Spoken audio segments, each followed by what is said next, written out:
Good. Yep. All right. Questions for Jared? Jared, I don't know how much of your sort of decision making to come to a place like Florida State was opportunities on big stages, but this Clemson game, 7:30 ABC prime time, just how exciting is that for you individually and for your team this week? This is very exciting, to be honest. This is the type of games you come for, like games where everyone's watching. It's a big game. Everyone's going to be a sold out. I assume it's going to be. It's supposed to be a lot of people there. Everybody's excited. Everybody's hyped up. It's one of those games that like you come to Florida State for these games. You go to big schools for games like these. So I'm just very excited. Given what's happened the last 2 weeks, you can't change what happened in the last 2 weeks, but the opportunity to change everything really kind of lies ahead of you this week. It feels like. Do you guys talk about that? Or? Honestly, no. We just kind of focus on us. Those losses happen. We got to learn from them. We learned the mistakes we made. We learned what we did wrong, what we got to do better, and we just got to approach it like that. We made our mistakes. We just got to fix it.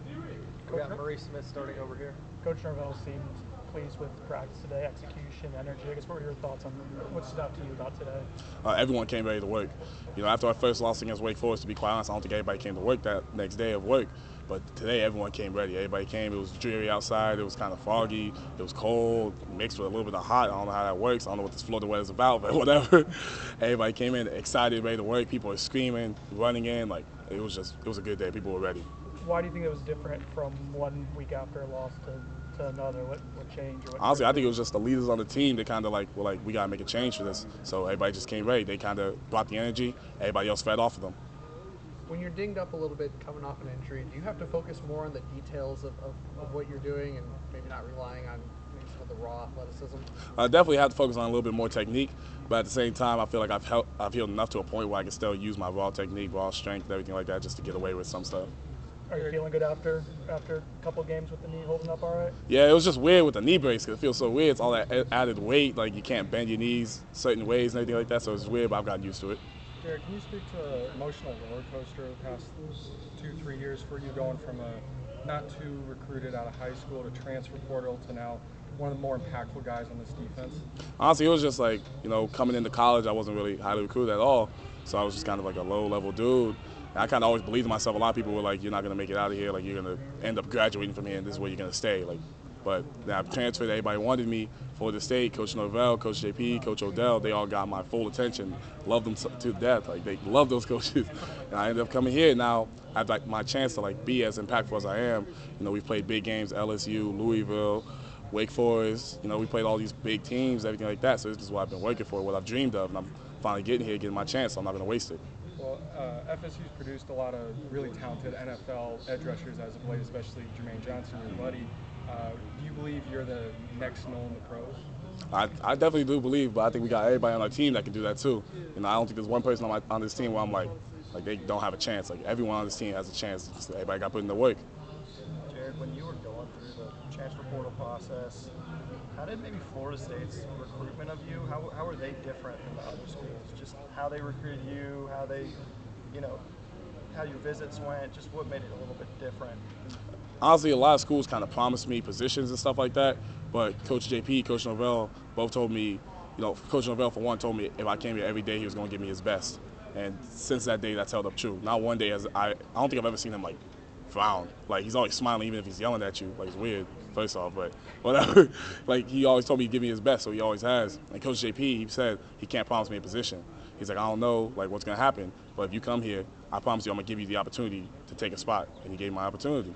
So they promised me to give me their best, to give me my best shot. And that's all I can do, ask for it. So you kind of like that they weren't you're going to be the #1 player for us, and they weren't kind of gassing you up. Yeah, cause I'm a very confident guy. I already got enough confidence in myself, so I don't really need anybody else to push too much into me. But they kind of told me, here's what we can do for you. I was like, all right, I actually like that. I like the sound of that. So I came here and they've done that. Were they one of the earlier schools to reach out to you when you were in the portal? Oh, most definitely. Probably a couple of days after I got in the portal, maybe a day. They reached out to me. I was talking to the coaches and everything like that. And we were just playing stuff. You remember what stood out about the initial conversation? It was just we had good conversation. It was fluid. It was it wasn't really about football or what I did. It was more of just, how are you? Tell me about your parents. Tell me about your family. Tell me about Albany. What brought you to this school, this level. So it was just kind of that. What stands out to you with Clemson coming up on offense, looking at a little bit of film? What stands out to you the most? They're a good team. They're a good team. They don't have a lot of holes in their offense, a lot of things where we're looking at and we're like, oh, that's a weak point. They're a very solid team. I'm just very excited. It's one of those teams where it's they're so good. It's for me our defense to test out how good we actually are. That's just like the most thing I'm kind of stuck out about. You face some quarterbacks that can run, but Malik Cunningham and Jaden Daniels are different than this kid. I guess just how important is it to find a way to get this guy on the ground because he's so much bigger than a typical quarterback? You know, with Malik and Jaden, they're like fast, but like they're quick too. So they're like wide receivers that can throw the ball. Like, that's the biggest issue with them. But you know, with DJ coming up, he's a bigger body. He's about my size. To be quite honest, a little bit lighter than me, but he's about my size. It's just we have to tackle him and get him to the ground. You know, we can't have him hit one person and start dragging people like he does. We have to hit him and get him to the ground.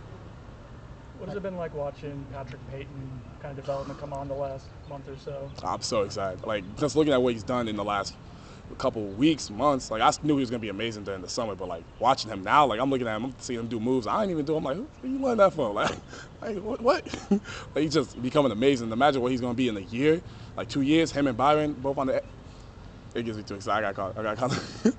But I'm very excited for it. You're a guy that likes to have fun out there. Does he seem more serious? I mean, what's his personality like? Who, Pat? Yeah. On the field, he's like super serious, but every now and then you're going to see him flash a little smile and then start getting hyped up with everybody else. But he's just like, he's kind of so locked in that he's not like really paying attention to everything else. Jared, even though you haven't been here for all that long, do you already consider yourself one of the leaders of this defense? I think a lot of people put me into that role. I feel like I make an impact enough where I could say I'm a leader, but I wouldn't say I'm like, you know, honestly, I'd have to say Fabo, D'Lo, those are the top guys. You know, when we are having problems or issues, we look to them to kind of fix everything. Do you see yourself evolving into that position someday? Most definitely. I think it just give me a couple more, you know, a little bit more time to kind of put myself into my role, fit my role better, then I can take on that. Jared, I know you're really close with Trey Benson. Just how have you seen him grow since maybe game one, and how ready do you feel like he is to face a defense this good? I knew Trey was amazing during the summer when me and him were out here working, and he's trying to outrun me. First off, he's not faster than me, but he's trying to outrun me and all that stuff. But I knew Trey was going to be very good. You know, as the season went on, you know, Duquesne, LSU, everything on, he just kind of got better each game. It's just, I know he's ready for this game. This isn't anything new to him. It's a big stage, everything like that. Clemson's very good. The defense is very good. Their D-line, every part of their team is very good. So it's going to be a real test of him, what he can do. I know he can do a lot, so I'm just excited. Y'all good? Dude. Appreciate it. No,